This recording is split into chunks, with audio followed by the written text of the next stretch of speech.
할렐루야. 오늘은 우리 주님께서 오신 성탄절입니다. 우리의 온 마음을 다해서 하나님 앞에 예배드리겠습니다. 오늘 다윗의 동네에 너희를 위하여 구주가 나셨으니 곧 그리스도 주시니라.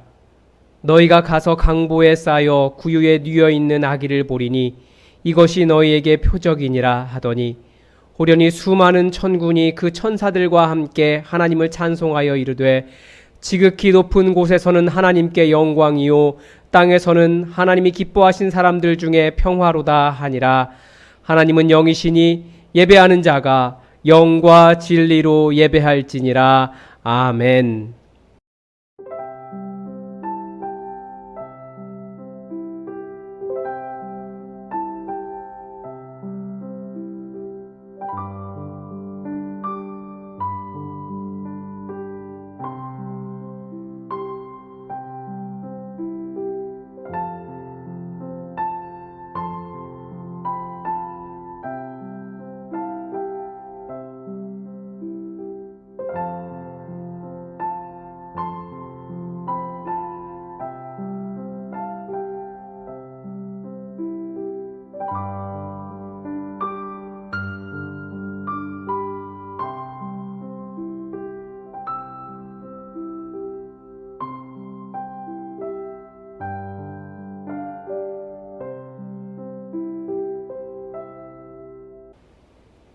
성자 예수님께서 우리 곁으로 찾아오신 임마누엘의 아침에 저희들이 샘솟는 기쁨과 넘치는 감격을 안고 성탄절 예배를 드립니다. 하늘에는 영광이요 땅에는 기쁨이 충만한 이날, 모든 피조물과 더불어 온 땅 곳곳에서 다양한 환경 속에서 드리는 성도들의 찬양과 경배를 받아 주옵소서. 첫 번째 성탄절에 동방박사들이 황금과 유향과 모략을 준비하여 아기 예수님께 드렸던 것과 같이 저희들도 정성껏 준비한 우리의 몸과 마음과 예물을 올려드리오니 모두 받아 주옵소서. 인류를 구원하시려고 육신이 되어 이 땅에 오신 우리 주 예수 그리스도의 이름으로 기원하옵나이다. 아멘. 우리 다 함께 자리에서 일어나셔서 찬송가 25장 함께 찬양하겠습니다. 우리의 면류관을 벗어서 우리 주님 앞에 내어드리겠습니다.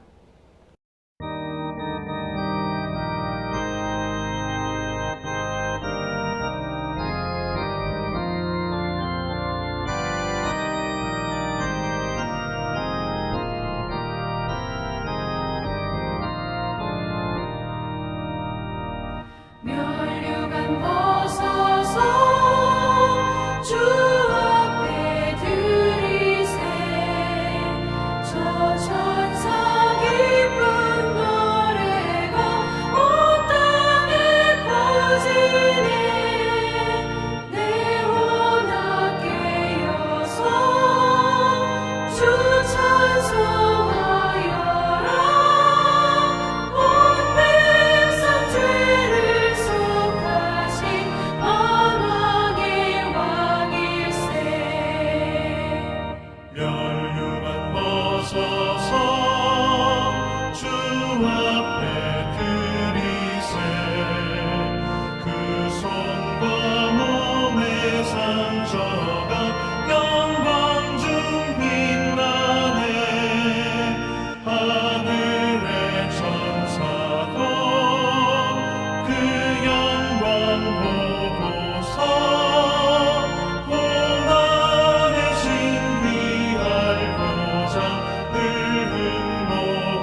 다 함께 고백의 기도를, 고개를 숙이셔서 고백의 기도를 드리겠습니다. 성부 하나님의 뜻을 따라 하늘 보좌를 버리시고 이 땅에 오신 예수님을 묵상하며 회개합니다. 예수님은 우리를 구원하시고자 하나님에게는 가장 낮고 천한 이 인간의 육체를 입고 오셨으나 저희들은 예수님처럼 낮아지지 못했습니다. 예수님처럼 이웃을 섬기지 못했고 예수님처럼 하나님 아버지를 온전히 의지하지 못했습니다. 예수님께서는 너희는 세상의 소금이요 빛이라 하셨지만 저희들은 세상의 부패를 방지하는 소금의 역할을 감당하지 못했고 어둠을 밝히는 빛으로 살지 못했습니다. 입술로는 예수님을 따르는 제자라 말하면서도 행동으로는 예수님을 닮아가는 모습을 보여주지 못했습니다. 강림하셔서 온 누리에 구원과 평화를 주신 주님, 우리의 모든 죄를 씻어주시고 이제부터는 저희들도 예수님처럼 구원과 소망을 전파하는 거룩한 백성이 되게 하여 주옵소서. 예수님의 이름으로 이 고백의 기도를 드립니다. 아멘. 이제 다 함께 여러분의 죄를 하나님 앞에 고백하는 시간을 잠깐 갖겠습니다. 기도하겠습니다.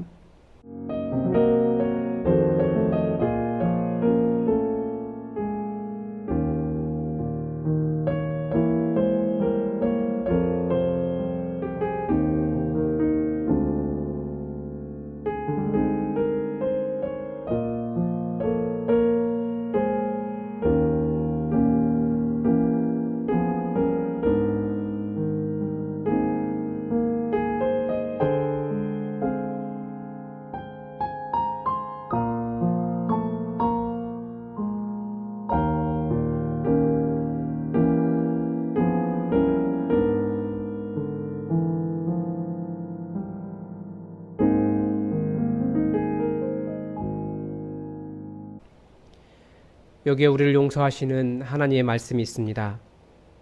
우리가 아직 죄인 되었을 때에 그리스도께서 우리를 위하여 죽으심으로 하나님께서 우리에 대한 자기의 사랑을 확증하셨느니라. 아멘. 다 함께 사도신경으로 우리의 신앙을 고백하겠습니다. 나는 전능하신 아버지 하나님, 천지의 창조주를 믿습니다. 나는 그의 유일하신 아들 우리 주 예수 그리스도를 믿습니다. 그는 성령으로 잉태되어 동정녀 마리아에게서 나시고 본디오 빌라도에게 고난을 받아 십자가에 못 박혀 죽으시고 장사된 지 사흘 만에 죽은 자 가운데서 다시 살아나셨으며 하늘에 오르시어 전능하신 아버지 하나님 우편에 앉아 계시다가 거기로부터 살아있는 자와 죽은 자를 심판하러 오십니다. 나는 성령을 믿으며 거룩한 공교회와 성도의 교제와 죄를 용서받는 것과 몸의 부활과 영생을 믿습니다. 아멘. 교동문 119번 성탄절 1번으로 교동문 119번 성탄절 1번으로 우리 다 함께 하나님의 말씀을 교독하시겠습니다. 여호와의 영광이 나타나고 모든 육체가 그것을 함께 보리라. 이는 여호와의 입이 말씀하셨느니라. 베들레헴 에브라다야, 너는 유다 족속 중에 작을지라도 이스라엘을 다스릴 자가 내게서 내게로 나올 것이라. 그의 근본은 상고에 영원에 있느니라. 이는 한 아기가 우리에게 낳고 한 아들을 우리에게 주신 바 되었는데 그의 어깨에는 정사를 메었고 그의 이름은 기묘자라, 모사라, 전능하신 하나님이라, 영존하시는 아버지라, 평강의 왕이라 할 것임이라. 그 정사와 평강의 더함이 무궁하며 또 다윗의 왕자와 그의 나라에 군림하여 그 나라를 굳게 세우고 지금 이후로 영원히 정의와 공의로 그것을 보존하실 것이라. 천사가 이르되 무서워하지 말라. 보라, 내가 온 백성에게 미칠 큰 기쁨의 좋은 소식을 너희에게 전하노라. 오늘 다윗의 동네에 너희를 위하여 구주가 나셨으니 곧 그리스도 주시니라. 아멘. 다 함께 자리에 앉으셔서 찬송가 111장 함께 찬양하겠습니다. 111장입니다.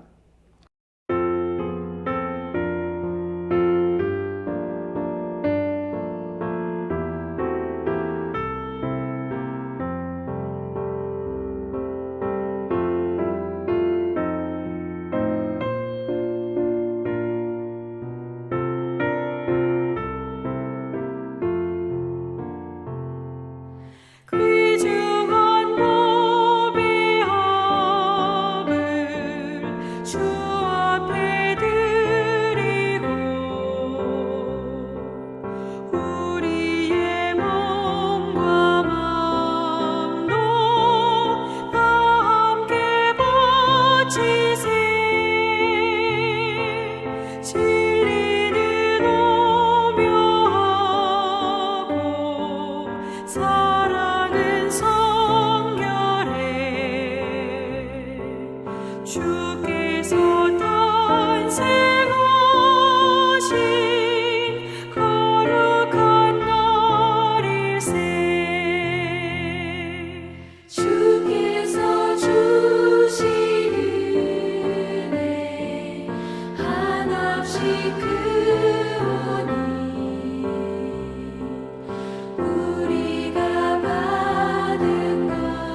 들에서 밤을 새며 양치던 목자들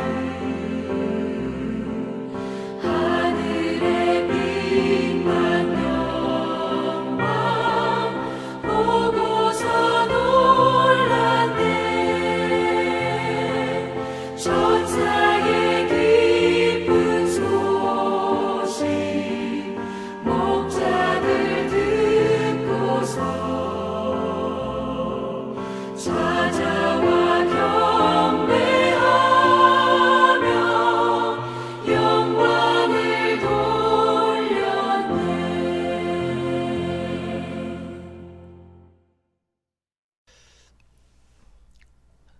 천지 만물을 주관하시는 하나님 아버지, 성탄을 맞아 새삼 하나님의 사랑과 은혜를 생각하며 감사와 찬송과 영광을 올려드립니다. 이 시간 하나님의 뜻과 방법을 따라 살아내지 못한 죄들을 용서하여 주시고 하나님의 사람으로 살아갈 믿음과 새 힘과 성령 충만함을 허락하여 주시옵소서.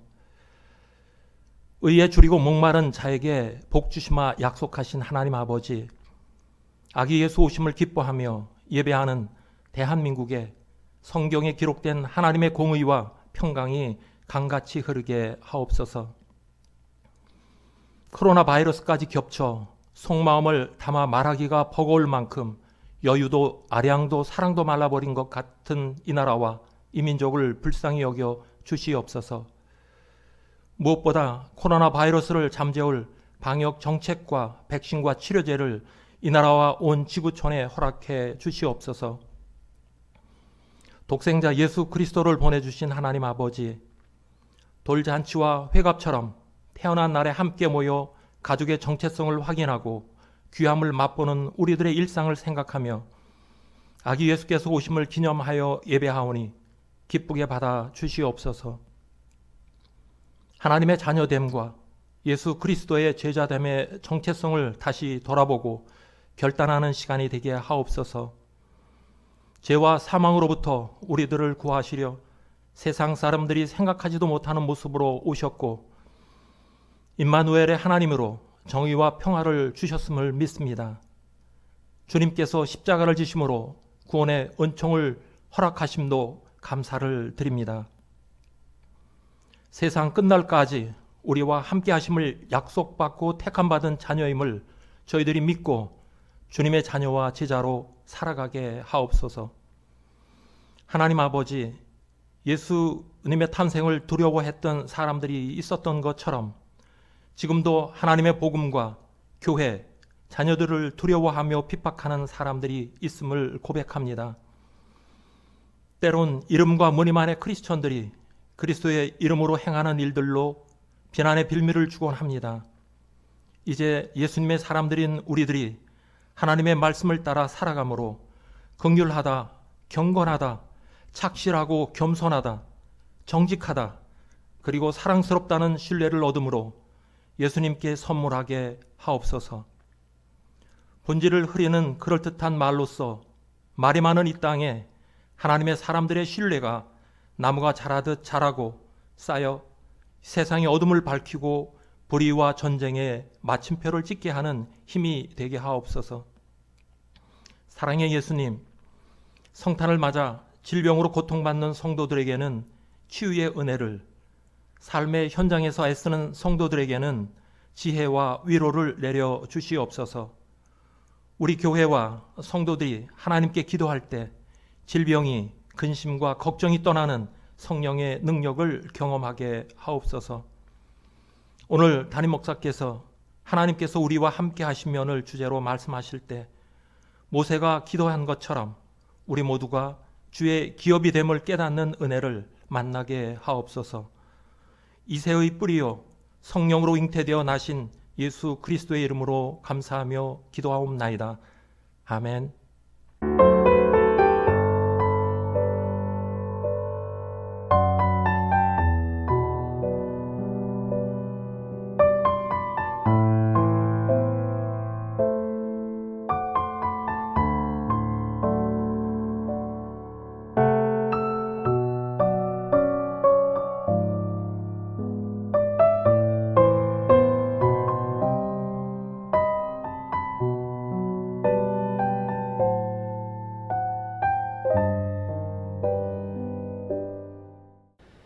교회 소식 말씀드리겠습니다. 오늘은 우리 예수님 오심을 기념하는 성탄절입니다. 우리 삶과 인생의 이유를 발견하는 복된 성탄절 되시기를 바랍니다. 우리 교회가 아기 예수님의 탄생을 축하하며 감사하는 의미로 성탄 감사 케이크를 가정 단위로 준비했습니다. 오늘 12시부터 예품 드림관에서 찾아가시기 바랍니다. 그리고 종교시설에 대한 사회적 거리두기가 2.5단계로 조정이 되어서 저희가 지금 예배당에서 예배를 드릴 수가 없습니다. 그래서 우리 교회도 방역 단계별 대책에 기초해서 다음과 같이 예배를 조정합니다. 24일부터 그러니까 어제부터 1월 3일까지 전면 비대면 예배로 진행을 합니다. 여러분 시간에 맞춰서 예배가 공개가 될 겁니다. 여러분 열심히 참여해 주시고 또 카카오 채널에서 또 실시간으로 그 소식들을 받아보실 수 있습니다. 카카오 채널 친구 찾기에서 예수품한교회를 검색하시면 카카오 채널 예수품한교회 찾으실 수 있습니다. 그리고 또 하나 우리 열심히 좀 기도 부탁드립니다. 이 교회가 예배당에서 함께 예배할 수 있도록 1월 3일이 끝나면 더 이상 이렇게 비대면 예배를 드리는 일이 발생하지 않도록 우리가 함께 기도해야겠습니다. 여러분 기도해 주시기 바랍니다. 그리고 송구영신 예배 12월 30일 11시 30분부터 비대면 영상 예배로 진행이 됩니다. 코로나 바이러스로 어려운 시간을 보내고 있지만 그런 가운데서도 우리에게 은혜를 주신 하나님의 은혜를 감사하는 그런 희망찬 새해를 예배와 함께 시작하도록 하겠습니다. 우리 함께 하나님의 말씀 보겠습니다. 오늘 우리에게 준 하나님 말씀은 마태복음 1장 18절에서 25절까지의 말씀입니다. 마태복음 1장 18절에서 25절까지의 말씀입니다. 우리 다 함께 하나님의 말씀을 받들어 읽겠습니다. 예수 그리스도의 나심은 이러하니라. 그의 어머니 마리아가 요셉과 약혼하고 동거하기 전에 성령으로 잉태된 것이 나타났더니 그의 남편 요셉은 의로운 사람이라 그를 드러내지 아니하고 가만히 끊고자 하여 이 일을 생각할 때에 주의 사자가 현몽하여 이르되 다윗의 자손 요셉아 내 아내 마리아 데려오기를 무서워하지 말라. 그에게 잉태된 자는 성령으로 된 것이라. 아들을 낳으리니 이름을 예수라 하라. 이는 그가 자기 백성을 그들의 죄에서 구원할 자이심이라 하니라. 이 모든 일이 된 것은 주께서 선지자로 하신 말씀을 이루려 하심이니 이르시되 보라 처녀가 잉태하여 아들을 낳을 것이요 그의 이름은 임마누엘이라 하리라 하셨으니 이를 번역한즉 하나님이 우리와 함께 계시다 함이라. 요셉이 잠에서 깨어 일어나 주의 사자의 분부대로 행하여 그의 아내를 데려왔으나 아들을 낳기까지 동침하지 아니하더니 낳음의 이름을 예수라 하니라. 아멘. 다 함께 자리에서 일어나셔서 찬송가 122장으로 말씀을 주신 하나님께 감사드리겠습니다. 122장입니다.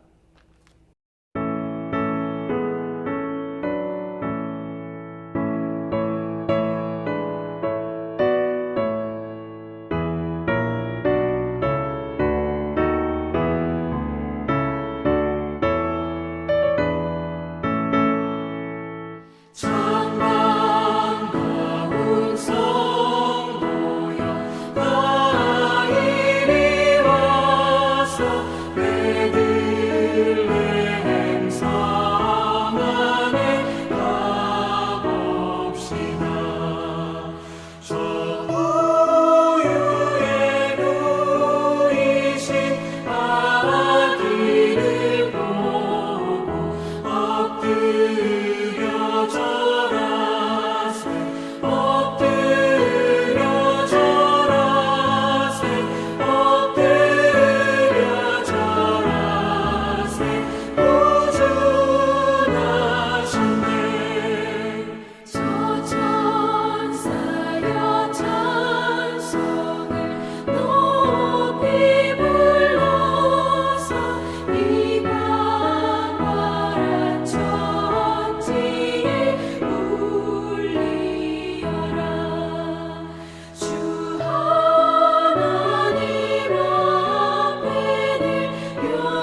자리에 앉으시겠습니다.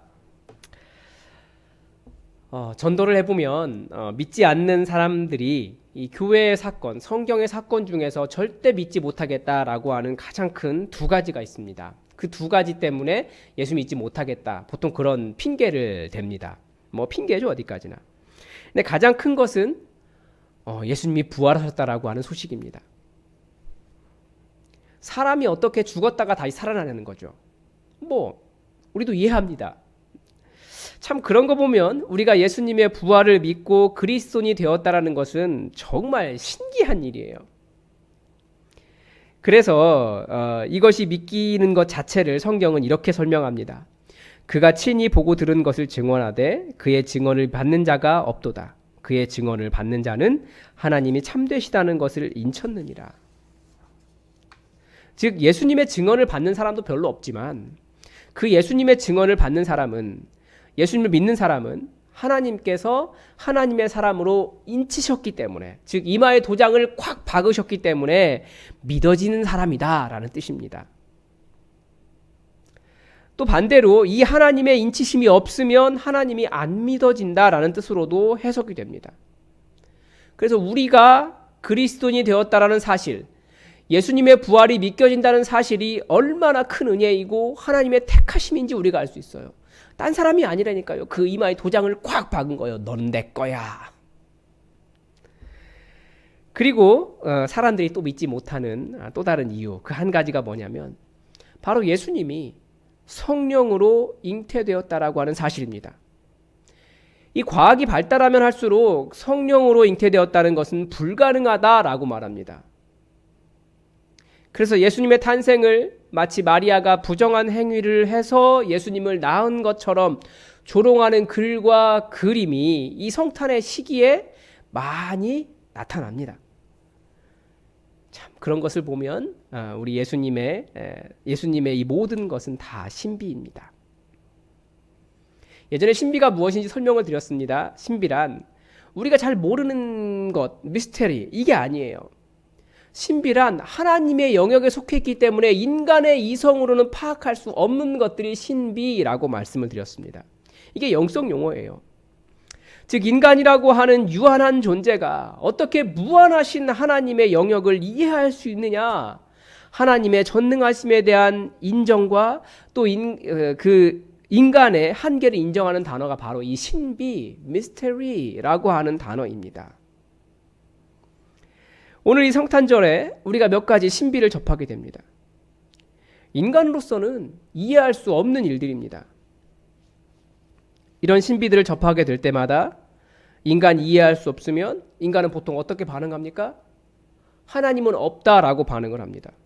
그런데 이것이 신비라고 인정하기 시작하면 그것이 얼마나 교만한 것인지, 오히려 이 성탄의 신비를 경험하면서 우리가 인간이 얼마나 교만한지 깨닫게 되고, 동시에 인간이 이해할 수 없는 이런 신비 때문에 하나님을 인정할 수밖에 없다라는 것을 또 깨닫게 되는 것이 바로 이 성탄의 신비입니다.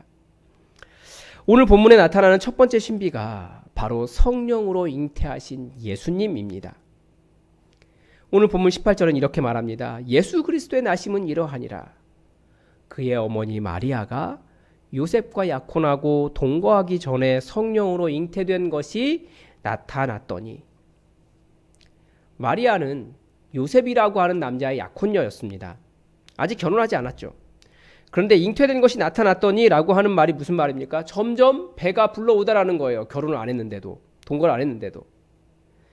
이 마태복음은 무슨 일이 일어났는지 이야기해주지 않고 있는데, 이 누가복음에는 이 천사 가브리엘이 마리아를 찾아와서 내가 잉태하여 아들을 낳을 것이다 라고, 내가 성령으로 잉태할 것이다, 아들을 낳을 것이다 라고 말하는 내용이 있습니다. 그러니까 마태복음은 이 모든 과정을 생략하고 있고요. 단지 예수님이 성령으로 잉태되었다라고만 짧게 기록하고 있습니다. 그러니까 사람의 생각, 사람의 경험, 지식, 요즘 최고로 생각하는 이성, 이런 것들 다 동원해도, 무엇을 동원해도 인간적으로는 이 일은 불가능한 일입니다. 하나님의 창조 질서도 아닙니다. 하나님의 창조 질서는 반드시 남자와 여자가 만나게 되어 있어요. 그러면 이 일을 당해야만 했던 마리아는 어땠겠습니까? 누가복음에서 천사 가브리엘의 메시지를 들은 마리아의 반응이 나옵니다. 누구보다도 당황한 사람이 마리아 아니겠습니까? 그래서 마리아가 천사에게 이런 질문을 합니다. 나는 남자를 알지 못하니 어찌 이런 일이 일어날 수 있겠습니까? 그때 천사가 이렇게 대답해요. 성령이 내게 임하시고 지극히 높으신 이의 능력이 너를 덮으시리니 이러므로 나실 바 거룩한 일은 하나님의 아들이라 일컬어지리라. 남자를 알지 못해도 성령님의 권능으로 하나님의 아들을 낳게 될 것이다 라는 겁니다. 그리고 천사가 또 다른 대답을 합니다. 보라, 내 친족 엘리사벳도 늙어서 아이를 배웠느니라.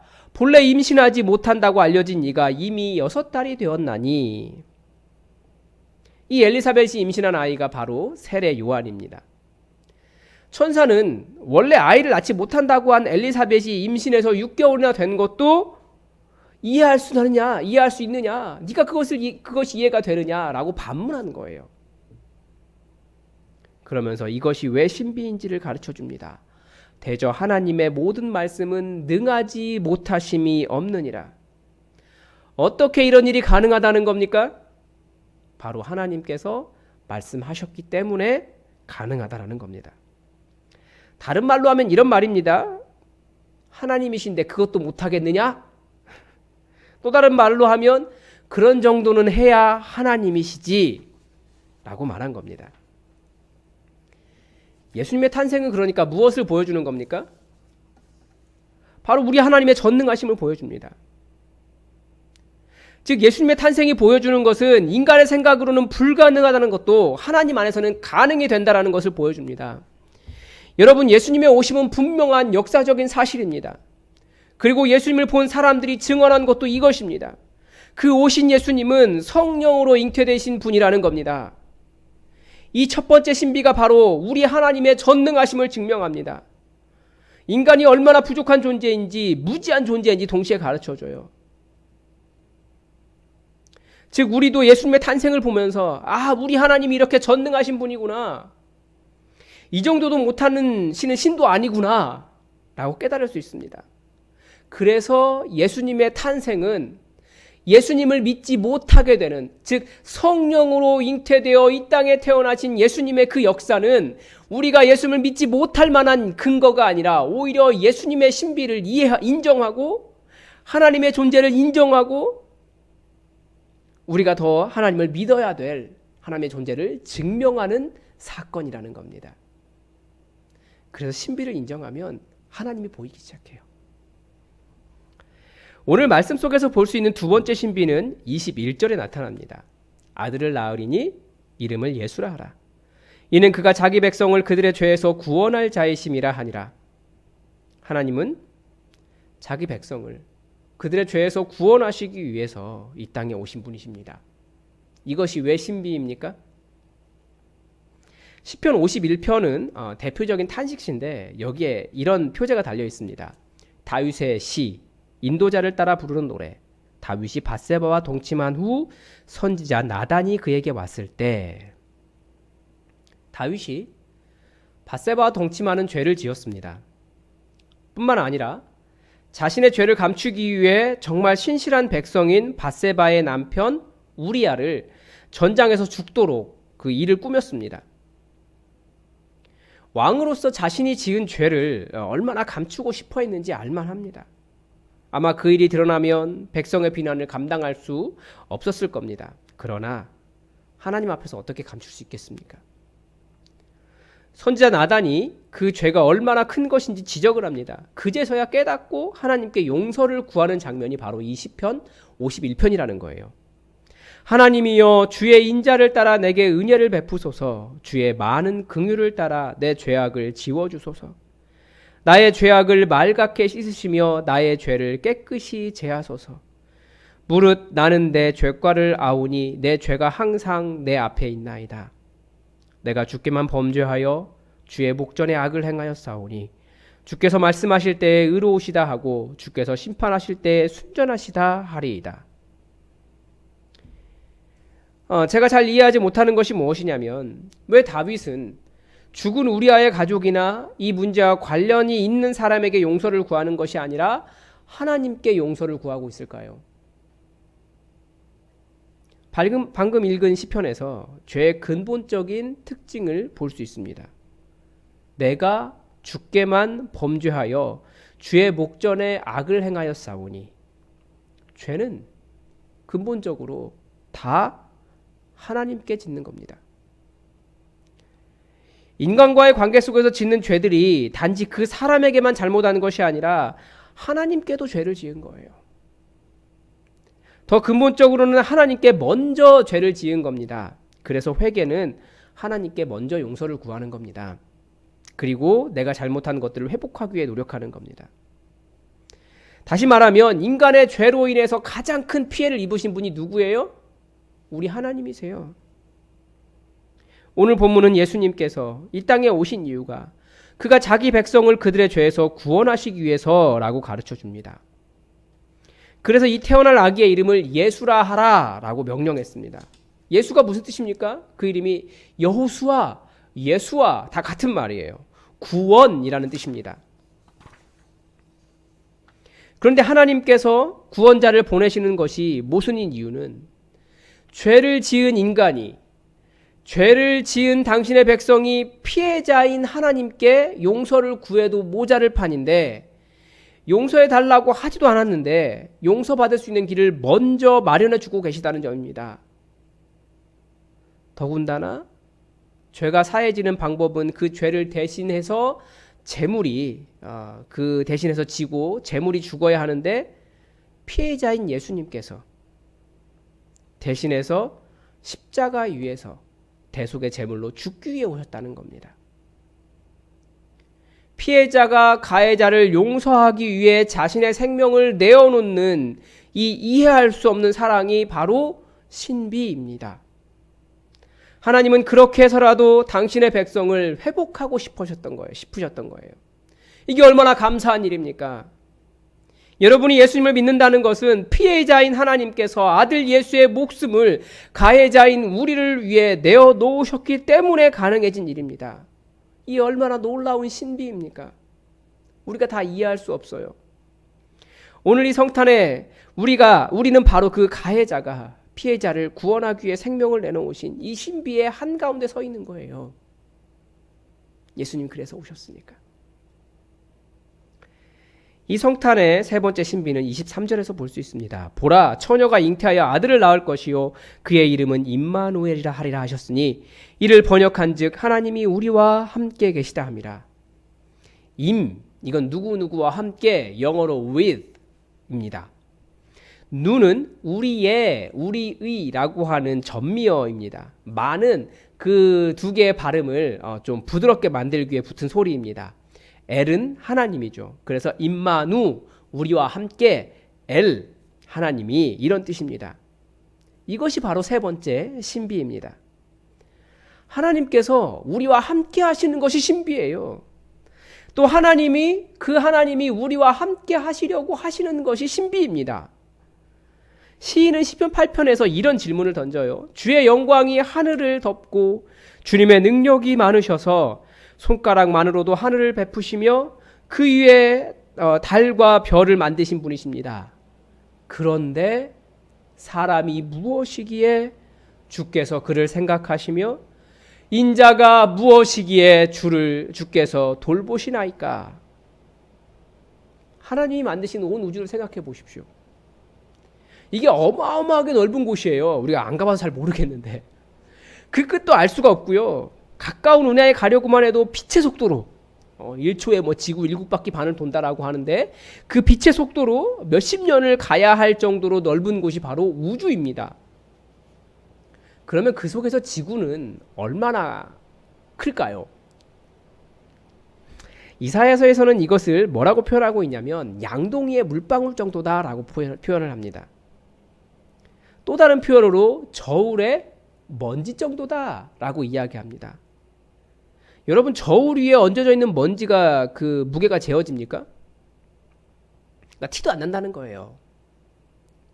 그런데 그 속에 사는 저와 여러분이라고 하는 존재는 얼마나 더 작고 얼마나 더 가볍고 얼마나 더 하찮습니까?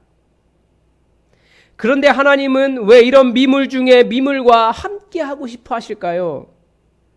우리는 이것을 하나님의 사랑이라고 말하지만 사실 이것은 굉장히 이해할 수 없는 신비예요. 우리의 이해를 뛰어넘는 신비입니다. 대체 전능하시고 인간의 이해를 뛰어넘으시는 그 크신 하나님이 왜 우리를 이토록 사랑하신다는 겁니까? 더군다나 하나님 주변에는 누가 있습니까? 우리처럼 끊임없이 하나님을 잘 모르고 하나님을 벗어나려고 하고 떠나려고 하고 자꾸 죄를 짓는 우리 같은 인간들이 있는 것이 아니라 하나님 말씀도 잘 듣고 또 잘생기고 이쁘고 찬양도 잘하고 목소리도 좋은 정말 그런 천사들이 즐비하게 있는데 하나님은 우리 인간과 함께 하시려고 오신다는 거예요. 인간과 함께 하고 싶어 하신다는 거예요. 끊임없이 오셨어요. 끊임없이 오셔서 당신을 드러내셨어요. 그리고 끊임없이 당신의 백성에게 오셔서 나는 너와 함께하는 하나님이다. 두려워하지 말아라. 임마누엘 말씀하시고 증명하셨습니다. 이게 신비예요. 왜 하나님은 우리에게 임마누엘 하시는 겁니까? 우리 인간이 하나님을 싫어하고 거부하고 잘 알지도 못하는데 계속 찾아오시고 넌 내 것이야 말씀하시고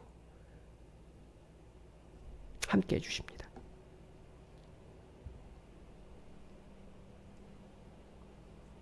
사실 그래서 우리가 그 하나님의 마음 다 이해할 수 없어요. 어느 정도는 알죠. 얼마나 우리를 기뻐하시는지, 얼마나 우리를 사랑하시는지 우리가 조금 알 수 있지만 다 알지는 못해요. 이건 신비예요.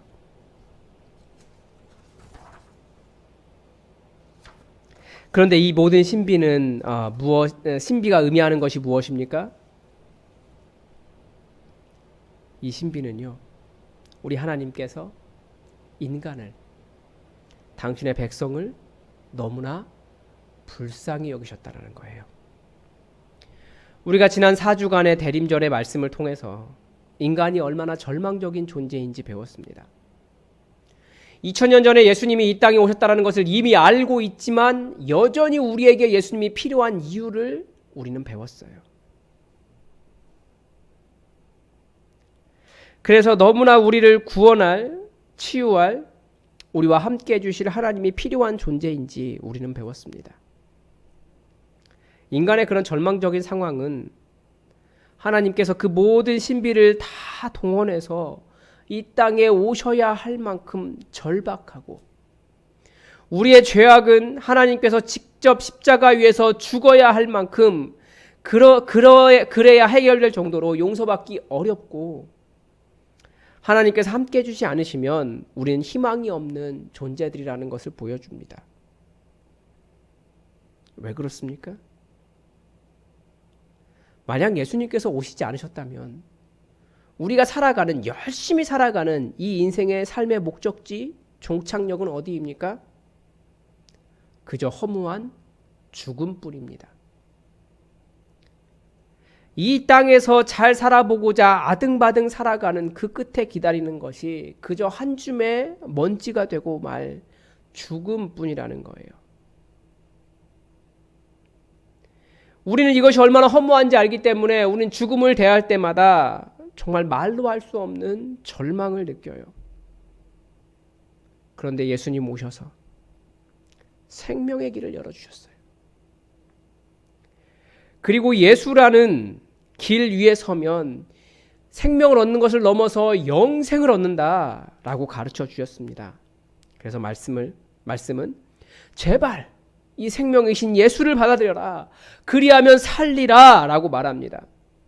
내가 진실로 진실로 너희에게 이르노니 내 말을 듣고 또 나 보내신 이를 믿는 자는 영생을 얻었고 심판에 이르지 아니하나니 사망에서 생명으로 옮겼느니라. 이는 그를 믿는 자마다 영생을 얻게 하려 하심이니라.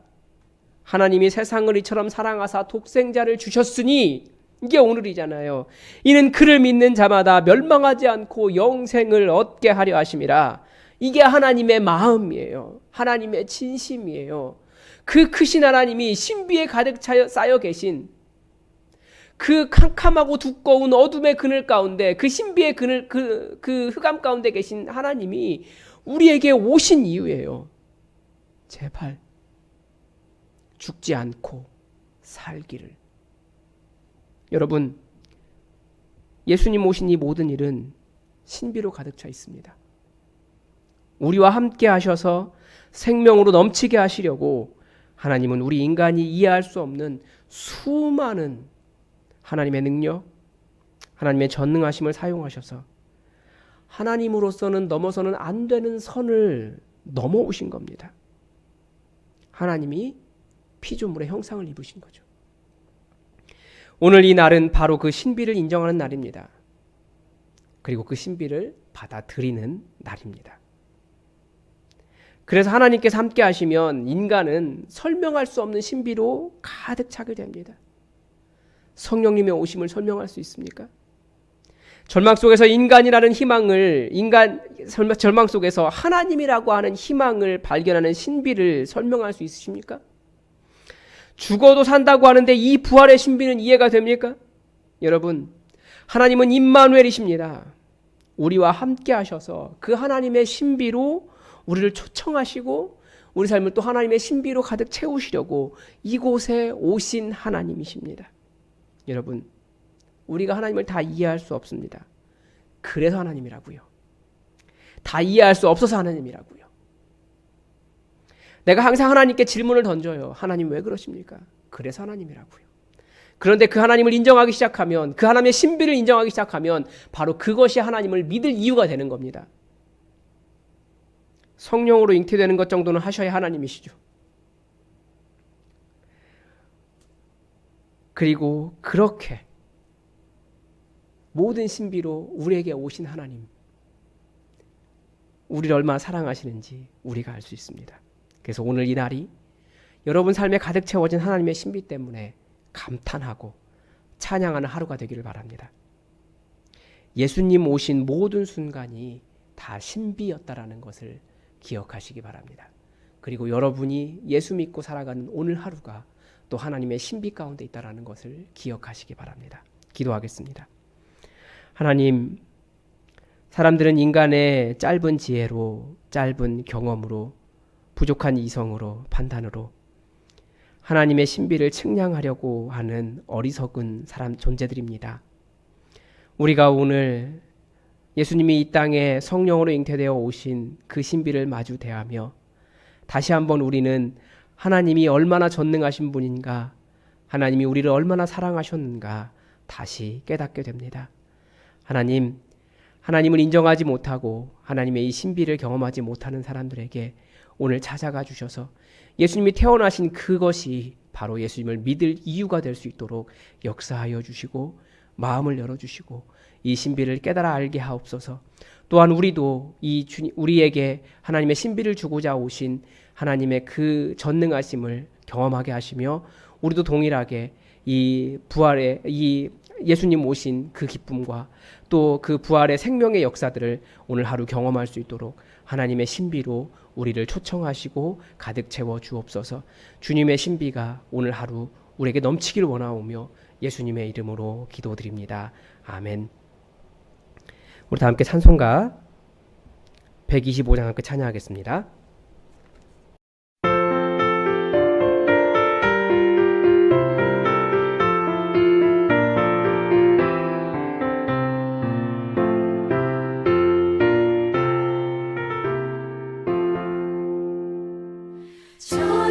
천사들의 노래가 하늘에서 들리니 산과 들이 기뻐서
다 함께 드리신 예물 위해 기도하겠습니다.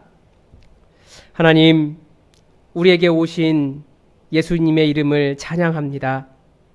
우리를 너무나 사랑하셔서 죄악된 당신의 백성을 찾고자 우리에게 오신 예수님의 은혜를 찬양합니다. 하나님, 우리가 주님 오신 이날을 기념하여 아버지 앞에 우리의 온 마음과 정성을 다하여 예배를 드리오니 우리의 마음을 받아주시고 이 정성을 받아주시옵소서. 특별히 주님 앞에 예배드리며 이 감사한 마음을 작은 예물로 표현합니다.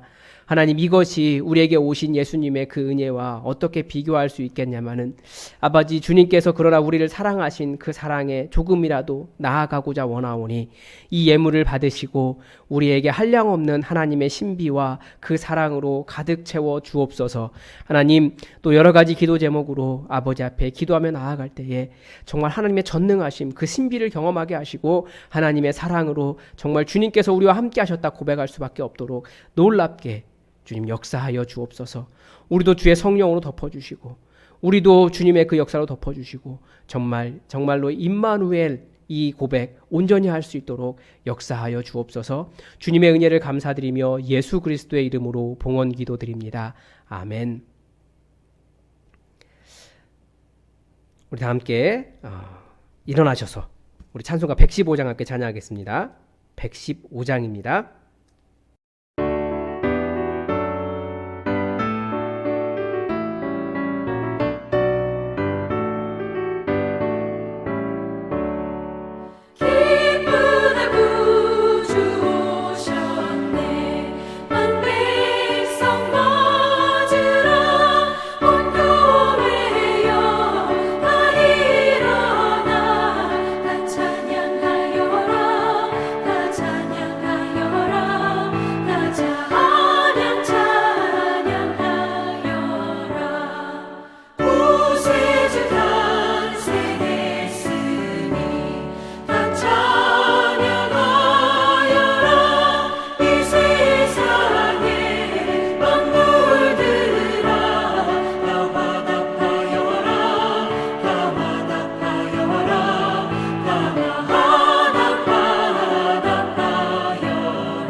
지금은 인간의 이해를 넘어 이 땅에 오신 성자 예수님의 그 크신 은혜와 저울 위에 먼지 같은 인간과 함께 하시기를 기뻐하신 크신 하나님의 그 사랑하심과 예수님을 통하여 우리에게 생명의 역사를 이어가게 하시는 성령 하나님의 교통하심이 이 성탄의 아침에 아기 예수님 오신 신비를 경탄하며 주님을 예배하는 모든 주님의 백성들 머리 위에 예수님이 너무나 필요한 절박한 인생들 위에 지금부터 영원히 함께 하시기를 간절히 축원하옵나이다.